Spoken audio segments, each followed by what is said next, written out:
Untuk mengetahui kebenaran dalam ajaran tasawuf ini, kita dapat merasakan sendiri. Umpamanya mendapat musibah, kita harus sabar dan reda dan sanggup tidak berdusta lagi. Jadi dalam pandangan kita semata-mata Allah, dan dalam perasaan kita harus kasih sayang. Dalam hidup ini kita telah mengetahui erti agama.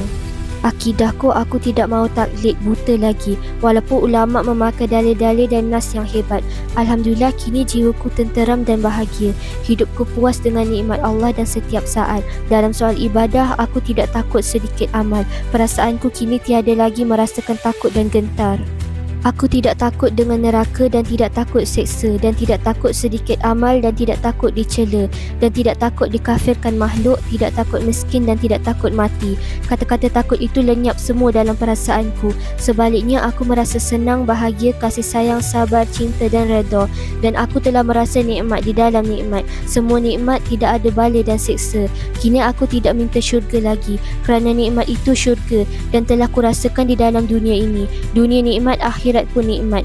Senang nikmat, susah pun nikmat. Tidak ada yang tidak nikmat bagiku. Tidak ada yang tidak baik bagiku. Tak ada yang tak taat bagiku. Semua nikmat, semua baik. Semua ibadat, semua rahmat dan semua reda bagiku.